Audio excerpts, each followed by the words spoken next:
acabé la carrera en ESADE, me puse a hacer el doctorado mientras trabajaba en la Caixa, que entré en Caixa, en oficina, luego hice unas oposiciones internas y yo estaba cómodamente, literalmente, pues de letrado interno, más joven, que entré con 24 añitos en Caixa, en el servicio central.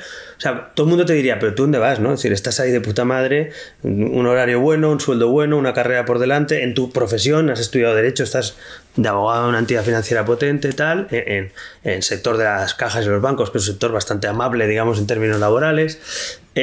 Y de golpe pasó, pues oye, una plataforma civil, me mola, estaba ahí metido por gente que conocía, pues mi profesor de Constitucional, frases de carreras, Albert Boadella, que lo admiraba, pero tal. Entonces, bueno, pues me impliqué ahí. Entonces, yo no fui un día que dije, me quiero hacer político, voy a meterme tal. Es que me llamó la atención lo que esos señores decían, y hicieron un manifiesto y estaba de acuerdo, iba a sus eventos y eran distintos, porque no era un meeting, era casi una terapia de grupo, una reflexión sobre lo que estaba pasando, un poco lo que veníamos hablando. Un poco lo de aquí, ¿no? Exacto, entonces, vale. Un poco eso, y de ahí surge y dicen, venga, pues si la gente quiere, vamos a montar un partido político. Y yo, que soy muy chapalante para esas cosas, digo, yo contad conmigo, ¿dónde os ayudo? Aquí, yo mira, yo vivo en Granollers, yo soy abogado, puedo ayudar con los jóvenes abogados del partido. O sea, empezamos a implicarnos, pero decenas de personas. Y acabo un día yendo a un congreso fundacional de un partido para ser miembro de una ejecutiva, y por no me enrollaré mucho, por distintas disputas internas, me acaban colocando a mi presidente un poco ahí de, mira, este jovencito que habla bien, y luego ya veremos.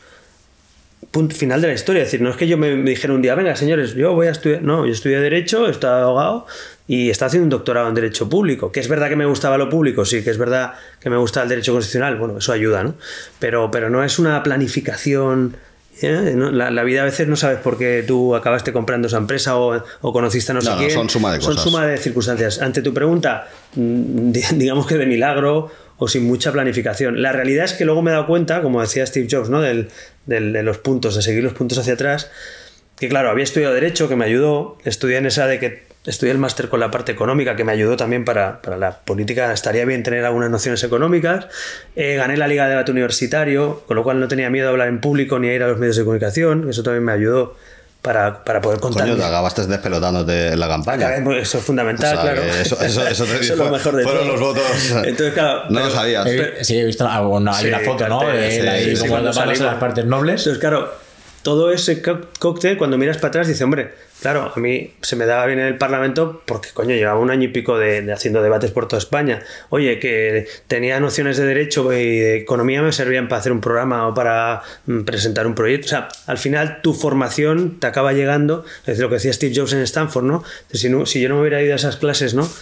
Sobre los estilos de letra y los estilos de tal, nunca existiría probablemente lo que luego hice con Apple, ¿no? Bueno, pues esto, salvando las distancias, si no hubiera hecho todo ese camino, no hubiera estado preparado para hacer de presidente un partido y candidato a presidente, ¿no? Entonces... Más allá de para lo que vale el Senado, que ya sabemos todos que vale para muy poco, tampoco acabo de entender para qué metes a 300 tíos en un sitio tan bonito como el Parlamento para que des un discurso de puta madre y solo te aplaudan los de tu grupo y votéis en bloque. Es que no puedo no tengo nada que decir, no puedo decir mucho. No, el sistema... Pero ¿alguna vez bajo un discurso de puta madre has convencido al otro? No. Para que te vote. De hecho, ¿entonces? Esa es otra de las cosas. A mí me encanta el parlamentarismo. Yo era un friki, ¿ves? Volviendo a lo de por qué las cosas. Yo estaba haciendo en la escuela de idiomas ahí en esa de que íbamos por las tardes, y me acuerdo que mientras esperaba entrar en clase estaba la BBC y me veía los debates del Parlamento inglés, que son flipantes, porque están así uno delante del otro, una oratoria acojonante, son súper sarcásticos, y yo era el friki que veía, antes de entrar en clase, me ponía los cascos y veía los debates del Parlamento inglés, y me flipaba, porque yo, joder, es la liturgia, ¿no? del parlamentarismo, la broma, el sarcasmo, la elegancia que tenía y tal, me gustaba, y el parlamentarismo me flipa, o sea, a mí el parlamentarismo me flipa, pero ahí lo que digo, a lo que ibas tú, es tendría que haber un sistema, una reforma del modelo parlamentario. Eso para los griegos funcionaría, pero hoy en día... Antes, antiguamente, en los parlamentos, incluso en España, se podía levantar un diputado, pedir la palabra e intervenir. Ahora no, está todo tan reglado, tan tasado, tan preparado, que es imposible que tú convenzas a alguien con un discurso o que tú puedas replicar sin que esté dentro del reglamento más o menos acotado. Entonces, entiendo que tiene que haber un orden, pero puede ser aquello, un agora público o un guirigay, pero hombre, de pasar de que haya un cierto orden a que todo esté tan tasado que no importa ni lo que digas, ¿sabes? Pues como tú decías, la pregunta parlamentaria, la gente no lo sabe, la pregunta parlamentaria del presidente de gobierno, o sea, tienes que pasar 4 días por escrito antes. Y tú la pones en escena allí, pero entonces digo, a ver, un momento, O sea, es decir, le preguntaré es que esto la gente no lo sabe. Claro, o sea, esto es lo que realmente interesa, porque al final tú ves ahí un montón de pavos. Un dato curioso que está muy bien, perfecto, que nos decía. A ver, yo debo reconocer que echa la ley, echa la trampa, dentro de la ley, claro. Yo, claro, yo tenía tres diputados en el Parlamento de Cataluña ahí en el gallinero y me tenía que espabilar. Y entonces empecé a hacer una cosa, me lo empezaron a aceptar en la mesa, que es poner pregunta y en vez de preguntar, pues la pregunta concreta decía, ¿qué opina el señor presidente de la actualidad política? O de los últimos acontecimientos políticos, ¿no? Entonces metía esa pregunta 4 días antes y así el gobierno no sabía lo que le iba a preguntar exactamente. Claro. Y entonces yo luego me esperaba los últimos acontecimientos y decía, señor Montilla, que estaba entonces, no, o señor Mas, usted esto último que ha salido esta mañana, esa información, ¿qué tiene que decir tal? Y claro, se quedaban un poco, esta no es la pregunta, bueno, sí que es la pregunta. Claro, tú lanzabas un genérico, ¿no? Bueno, es que bueno, es lo que digo, al final tienes que espabilarte un poquito, ¿no? El parlamentarismo es eso. Y en el Congreso de los Diputados lo empecé a hacer también cuando llegué. Y me acuerdo que alguna vez de la mesa decía, no, pero tiene que decir al señor Rivera que diga la pregunta concreta. Y yo les decía, tampoco hace falta concretar tanto. Digo, oye, si un presidente no puede contestar una pregunta en un parlamento, vamos, apaga y vámonos, ¿no? ¿Sabes? Entonces, a mí, yo si fuera presidente no me extrañaría que un tío me pregunte por una cosa actualidad, ¿no? El líder de la oposición. Si no tienes capacidad para contestar, macho, pues ponemos un mono, como decías tú, ¿no?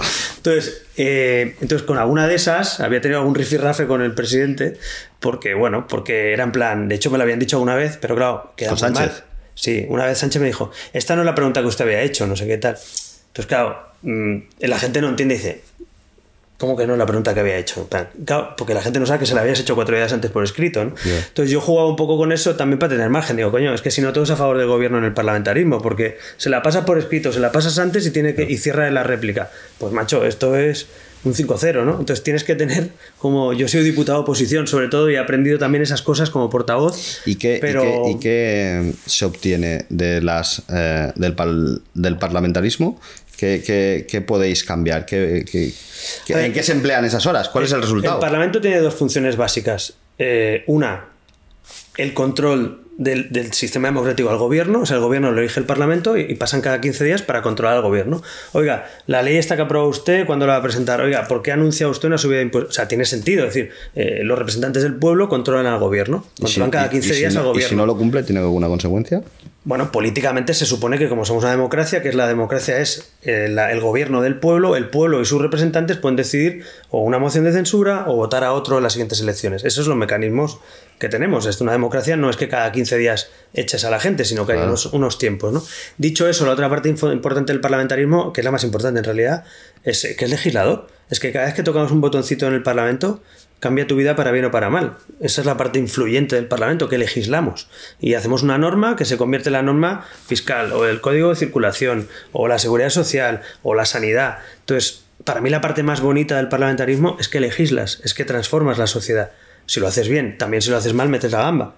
Y haces una mala ley y fastidias a un sector económico, o fastidias a una población, o te olvidas de una parte en una ley y luego tienes que enmendarla para mejorarla. Hemos visto grandes cagadas legislativas últimamente, ¿no? La famosa ley del sí que acabó beneficiando a los violadores, tal. Digo, por poner ejemplos de cosas muy graves. Digo que haces una norma supuestamente para proteger, ¿no? Y resulta que haces un error legislativo y acabas beneficiando a los violadores porque se acogen a la mejor condición de la ley anterior, ¿no? Entonces, este tipo de cosas hay que tener mucho cuidado. Yo les decía a mis compañeros siempre que lo de tocar el botón verde, que es el de sí, o votar no, o la abstención, los colorcitos esos que tenemos para votar, que el peso de la responsabilidad cada vez que tocas el botoncito, ¿sabes? Que estamos cambiando la vida de la gente. Otra cosa que no sabe mucha gente, no escogemos al presidente de gobierno cuando votamos, escogemos a 350 diputados entre todas las provincias de España que a la vez escogen al primer ministro, aunque aquí le llamamos presidente, es como un primer ministro, es decir, entre los diputados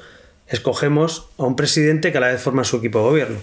¿Me explico? Es decir, no estamos escogiendo, no es Estados Unidos, aquí no votas al presidente, aquí no hay una competición de presidentes, aquí son diputados. Pasa que como para que la gente le ahorras el trámite y dices, ¿quién se presenta a presidente? Pues Pedro Sánchez, o Mariano Rajoy, o Albert Rivera, o Pablo Iglesias, porque eres el número 1 de la lista que representa a tu partido. Eres el candidato de tu partido a presentarse si tienes mayoría, pero en realidad tú estás votando al número 1 por Madrid, o al número 1 por Albacete, o al número 1 por Zamora, ¿no? Y toda esa gente se junta para elegir al gobierno, ¿no? O sea, tú no estás votando a Pedro Sánchez, estás votando al primero del... Claro, ahí ya, aquí por estás ejemplo, votando, ahí ya. Estás votando al número 1 del Partido Socialista en Barcelona. de la provincia de Barcelona. Que no de Cataluña. Que no de Cataluña, porque Cataluña es... O sea, son provinciales las circunscripciones, no son autonómicas. O sea, votas por provincia. Albacete, Zamora, Barcelona... O sea, tío, tienes que venir a una pizarra de José para explicar esto, tío. Escúchame. No, es que lo veo clarísimo. Porque es que yo pensaba que estaba votando a uno a otro, tío. A ver, de facto pasa... ¿Qué pasa? De facto pasa. Es decir, si tú votas al Partido Socialista, pues normalmente te van a decir quién presentarían ellos a presidente si ganan. Por tanto, no es que te estén engañando y vayan a meter luego al número 1 por Albacete, lógicamente, pero que en realidad formalmente tú cuando coges la papeleta, si te fijas en las siguientes elecciones, el número 1 que veas en Barcelona no será el número 1. No, yo nunca he entendido las papeletas. Directamente, nunca las he entendido. O sea, yo el primer día que fui a votar con 18 años, no me perdí. Quiero decir, porque yo digo, vale, pues el presidente es tal, y digo, pero aquí no está. Claro. Son los partidos que presentan a sus diputados por cada provincia. Y cada provincia tiene un número de diputados asignados. ¿Sabes? Entonces suman un total de 350 a la soberanía nacional. Pero en realidad estás votando troceado en 50 provincias. ¿Sabes?